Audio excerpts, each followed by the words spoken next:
Kababayan natin sa bansang Canada nag-share ng kanyang experience sa LBC. Sobrang pinaghirapan daw niya ang pagpupuno ng balikbayan box sa pagtatrabaho ng 3 trabaho sa nasabing bansa habang nag-aaral. At sobrang excited nga siya na ipadala ang balikbayan box sa kanyang pamilya dahil first time niya nag-abroad at first time niya magpapadala sa LBC. Pero ayon sa kanya, lahat daw ng excitement ay biglang nawala. Dahil nung dumating yung LBC balikbayan box sa bahay nila, ay lampas kalahati ang nawawala. What? Ibig sabihin ay may nagnakaw. Sobrang nanlumo ang kababayan natin dahil lampas 14 hours silang nagtatrabaho sa bansang Canada para punuin ang balikbayan box na yun para ipadala sa pamilya. Pero nanakawin lang nila. Ano ba yan, LBC? Garapalan na ba? Yan yan, oh.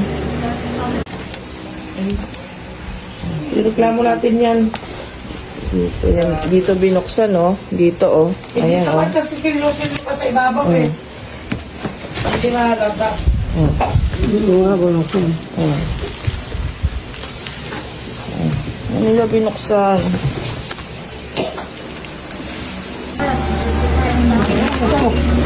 Ito, video mo dito. Ikaw, hindi ganyan. Ano yan eh, oh.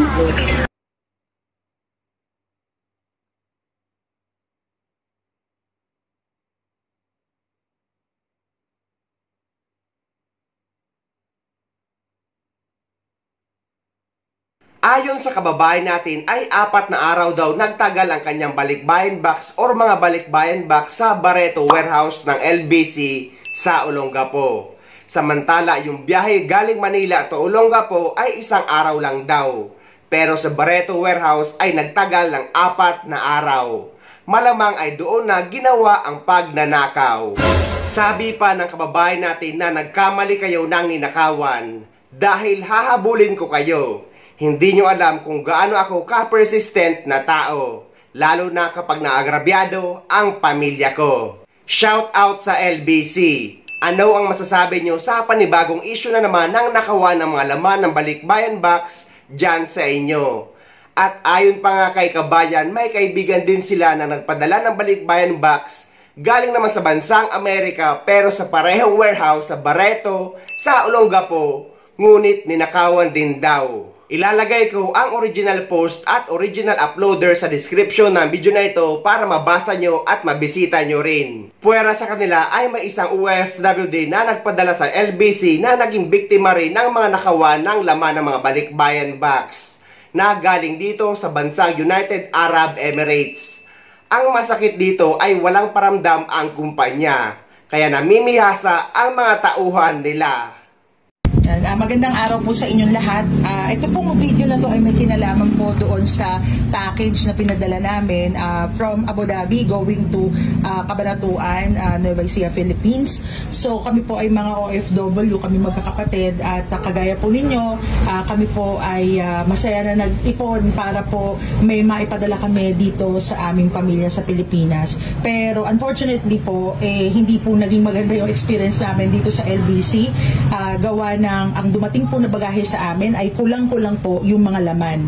So dito po ang dami po mga kulang at isang patunay po talaga na tinamper po yung mga or binuksan yung box is eto po kasi meron dito na pinagsisealed sila na meron pong signature. So ako po yung nakapirma dyan from Abu Dhabi. Ito yung top na box at ito po yung binuksan nila at pinalitan nila ng ibang sticker na ginaya nilang pilit yung pirma ko. So eto po yung signature. Tinry lang yung signature ko pero hindi po yan ang signature ko, ibang-iba po yung stroke. So dito po sa ilalim, eto po yung original ko na signature. So iba po yan. Akala mo lang magkahawig sila pero ibang-iba po. Ako ang nakakaalam mismo ng pirma ko. So ganun din po dito sa pangalawang box, ganyan din yung ginawa nila. Eto po yung top na part.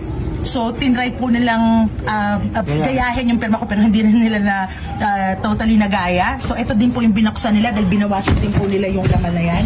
And ito po yung original ko po na pirma. Okay? So, para po sa kaalaman ninyong lahat, kung kayo po ay nagbabalak magpadala through LBC, huwag nyo na pong ituloy.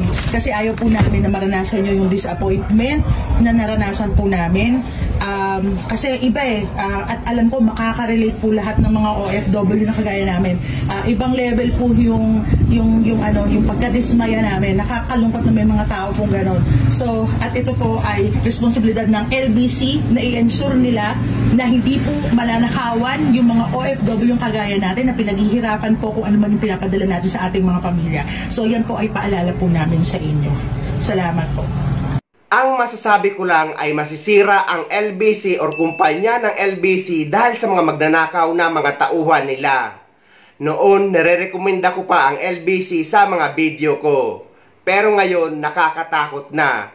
At sana mapanagot ang may sala at sana magsalita din ang LBC tungkol sa mga issue na ito.